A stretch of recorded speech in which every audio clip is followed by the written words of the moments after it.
Olá, seja bem-vindo ao canal. Vamos agora estudar um pouco sobre o arrependimento de Davi. Com certeza essa mensagem vai edificar você que está me ouvindo. Estamos no começo de 2025. Vamos basear no Salmo 51, de 1 a 11, nas Bíblias evangélicas, e no Salmo 50, de 3 a 13, na Bíblia Ave Maria.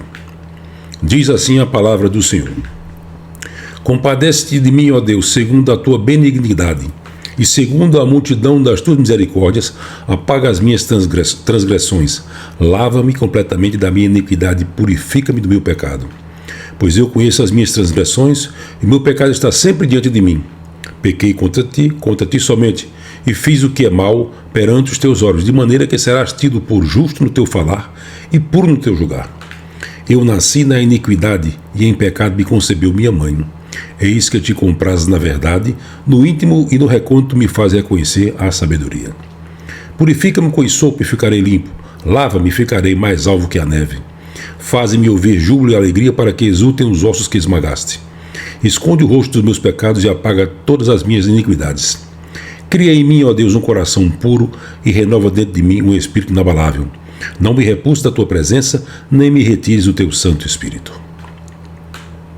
Santo Deus, tem misericórdia do teu servo, Pai, que o teu Santo Espírito dê sabedoria na explanação da tua palavra. Todo mundo conhece a história de Davi como sendo um herói, quando ele venceu o gigante Golias. Na época, Davi era um jovem adolescente que viu que o gigante desafiava Deus, e em nome do Deus vivo foi quem enfrentou e venceu o gigante Golias. Paulo, no seu testemunho em Antioquia, afirma que Deus tinha Davi em alta consideração. No livro de Atos, capítulo 13, versículo 22, diz assim: Achei Davi, filho de Jessé, homem segundo o meu coração. Mas a Bíblia também relata o lado negativo de Davi, onde ele, como rei, deveria estar na guerra, na frente de batalha, mas ficou em casa, avistou uma bela mulher que se banhava, perguntou quem era ela, e lhe foi dito que era a esposa de um seu general, Urias, que estava na frente de batalha. Mesmo assim, Davi manda trazer a mulher de Urias e mantém relações com ela. Há uma sentença latina que diz: a autoridade mesmo suplicando coage. Então essa mulher não teria condições de negar ao rei. Aparentemente o pecado estava oculto, embora os que o trouxeram, Batseba, e a levaram de volta à sua casa, soubessem de tudo o ocorrido. É evidente que, decorrido o tempo certo, ela manda avisar ao rei Davi que está grávida. Ou seja, pequenos momentos de pecado prazeroso têm um longo período de transtorno. Começa então a sucessão de manobras de Davi para tentar encobrir o pecado. Primeiro ele manda chamar o marido Urias, oferece um jantar, recomenda que vá para casa para ficar com a sua esposa e lhe envia presentes. Urias termina não indo, pois ficou no terraço do palácio do rei. Chegou ao conhecimento de Davi que ele não tinha ido dormir em casa.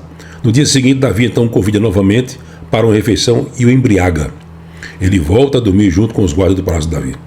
Davi, percebendo que suas manobras não tinham surtido efeito, resolveu piorar a situação. Fez uma carta para seu comandante-geral, que estava na frente de batalhas, recomendando que colocasse o portador da carta, que era o próprio Urias, no local onde ele fosse morto. Urias levou uma sentença de morte. Se ele abrisse a carta, rompia o selo real que a lacrava e seria um desertor e posteriormente morto. O general assim o fez e Urias morreu. Na realidade, Davi quebrou 3 dos 10 mandamentos. Quebrou, primeiramente, não cobiçar, o 10º mandamento, ele cobiçou a mulher dos outros. Segundo, quebra o 7º mandamento, não adulterar, ele adulterou. E a última quebra, o 6º mandamento, não matar, ele matou. O famoso lapso de moral de Davi foi ocasionado por 3 elementos: negligência para com o trabalho, apego à vida fácil e entrega à disposição indolente e olhos divagantes. Passado o período do luto, Davi então traz a viúva para dentro do palácio e se casa com ela. Estava tudo resolvido. O filho era do falecido e o rei uma pessoa de bom coração por ter amparado a viúva. A Bíblia relata que isso desagradou ao Senhor. Na sequência, o profeta Natã vai até Davi e conta uma parábola de que um homem rico e poderoso, tendo um rebanho muito grande, resolveu oferecer um banquete a um seu visitante e usou a única ovelha de um homem pobre e fraco. Davi se ira com a história da parábola, e diz que esse homem deve morrer. Natã então lhe diz: este homem é você. Aí a ficha cai e Davi se lembra que a pena de morte para o adultério era morte por apedrejamento, conforme está escrito em Levítico, capítulo 20, versículo 10. Em seguida, o profeta Natã deu as sentenças: Deus não irá matá-lo, a criança, fruto do adultério, morrerá, a espada não se apartará de sua casa, e suas mulheres seriam possuídas em público para humilhar o rei. De fato, a espada não se apartou da casa de Davi. O filho, produto do adultério dele com Batseba, morreu. Tamar, uma filha, foi estuprada por um outro filho, Aminon. Aminon, por sua vez, foi assassinado por ordem de outro filho, Absalão.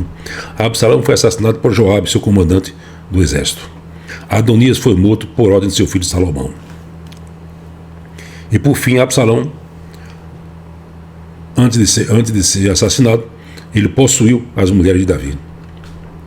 Está lá em 2 Samuel 16, versículo 20 a 23. Ali, à vista de todo Israel, ele coabitou com as concubinas de seu pai. Realmente, foi uma sucessão de desgraças na família. Davi, agora tendo-a como esposa, tem outro filho com Batseba, Salomão, a quem sucedeu o trono. Tudo isto mostra as consequências de pequenos momentos de prazer no pecado geram longos tempos de sofrimento. A família foi abalada por rebeliões lideradas por seus filhos. A família foi afetada por rivalidade na corte, mostrando que um pai ausente e negligente na criação dos filhos gera desgraça. Veja que muitos dos óbitos de jovens nas favelas são produto de quê? De mães solteiras, mães viúvas de maridos vivos, mas ausentes, que apenas geraram os filhos, mas não os acompanham. Essa história de Davi com Batseba mostra duas fases do pecado de Davi e de muita gente. A fase inicial de remorso. Inicialmente o remorso é um sentimento de culpa, há um sentimento de tristeza, mas por ter sido descoberto. O remorso olha só para o passado. Eu não devia ter feito aquilo. Ele gera angústia, gera culpa, mas não gera mudança de atitude ou de comportamento. Foi o que fez com Judas. Ele não se arrependeu, ele teve remorso. Encobrir o pecado oferecendo a oportunidade de Urias dormir com a esposa e encobrir a gravidez. Então, essa foi a maneira inicial, a parte do remorso. Essa fase inicial de Davi muitas vezes se repete em nossos dias atuais, quando os jovens se entregam ao adultério ou à fornicação e depois decidem abortar o fruto do pecado, tentando encobrir o pecado como fez Davi.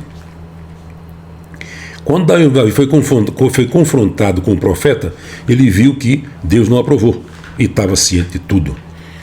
Então, depois que ele percebeu que não aprovou, ele reconhece seu pecado e a sua gravidade. Ele entra na fase do arrependimento. Reconhece o arrependimento característico, o reconhecimento do erro, olho para o futuro, seguido da decisão de mudança no comportamento. Gera transformação, reconciliação e alívio espiritual, porque é seguido de ações concretas. Foi nesta fase de final de arrependimento que Davi compôs o Salmo 51, ou 50 na Bíblia, Ave Maria. Analisando detalhadamente, a gente vê o seguinte: compadece de mim, ó Deus, segundo a tua benignidade, segundo a multidão das tuas misericórdias. Apaga as minhas transgressões, lava-me completamente da minha iniquidade e purifica-me do meu pecado. Davi mostra arrependimento, reconhece a benignidade de Deus e as suas imensas misericórdias. Pede que Deus esqueça as suas transgressões, confessa que Deus pode limpá-lo do seu pecado. Isso ainda é válido para os nossos dias. Se por algum acaso você caiu em pecado de alguma forma, ainda é tempo. Peça para que Deus se compadeça de você. Continuando, ele diz: pois eu conheço as minhas transgressões e o meu pecado está sempre diante de mim. Pequei contra ti somente e fiz o que é mal perante os teus olhos, de maneira que serás tido por justo no teu falar e puro no teu julgar. Na nova tradição da linguagem de hoje diz: tem razão quando me julgas e estás certo quando me condenas. Na realidade, todos nós conhecemos nossos pecados, as nossas transgressões. Todos nós sabemos quando estamos pecando. Todos nós sabemos quando estamos agindo de forma errada, porque nossa consciência nos acusa enquanto pecamos. O Espírito Santo de Deus nos mostra quando estamos pecando. Sabemos que estamos errados quando? Quando damos aquela segunda olhada numa pessoa do sexo oposto, que é o olhar de cobiça, o olhar que busca detalhes anatômicos. Quando pensamos o que não devíamos pensar com a pessoa cobiçada. Quando falamos o que devíamos falar a outras pessoas. Quando agimos como não deveríamos agir para com os outros. Na realidade, quando pecamos primeiro contra Deus, depois contra o nosso próximo. Muitas vezes o nosso próximo não nem percebeu que nós pecamos contra ele, mentimos, fraudamos, roubamos, difamamos em secreto, mas Deus já percebeu que pecamos, cometemos um pecado contra o Todo-Poderoso. Continuando, ele diz: eu nasci na iniquidade, em pecado me concebeu minha mãe, eis que te comprases na verdade, e no íntimo e no recôndito me fazes conhecer a sabedoria. Lembrando que ele nasceu na iniquidade. O Salmo 51, 5 diz: eu nasci na iniquidade e em pecado me concebeu minha mãe. Na Bíblia Ave Maria é o Salmo 50, versículo 7. Eis que nasci na culpa, minha mãe concebeu-me no pecado. Ou seja, no momento em que o espermatozoide paterno penetra no óvulo materno, ocorre a concepção, e o concepto já é pecador, mesmo sem ter nascido e não ter feito nada de errado, porque herdou essa condição de pecador por causa do pecado original de Adão. Todos nós somos pecadores desde a concepção. Nós pecamos porque somos pecadores. Os nossos pecados são a consequência da nossa condição natural de pecador. O pecado é a consequência do nosso estado original. Os nossos pecados, meus e seus, não são a causa de sermos pecadores, mas sim a consequência. Continuando, ele diz: será tido por justo no teu falar e puro no teu julgar. Deus sempre será justo no falar e puro no julgar. Deus jamais erra nos seus julgamentos. Aí eu pergunto, se Deus errasse, quem poderia estar certo? Qual era o parâmetro que a gente ia tomar se Deus errasse alguma coisa? Deus nos faz ver em nossa mente, no privado, secreto, a sua vontade. Ele nos faz reconhecer que estamos errados. No travesseiro de noite, Deus mostra: você errou aqui, você errou ali, você errou acolá. Ou seja, na hora a gente sabe que está errando. E de noite, quando deita o travesseiro, vem a memória que a gente fez de errado. Continuando no salmo, ele diz: purifica-me com sopro e ficarei limpo. Lava-me e ficarei mais alvo que a neve. Faze-me ouvir júbilo e alegria para que exultem os ossos que esmagaste. Esconda o rosto dos meus pecados e apaga todas as minhas iniquidades.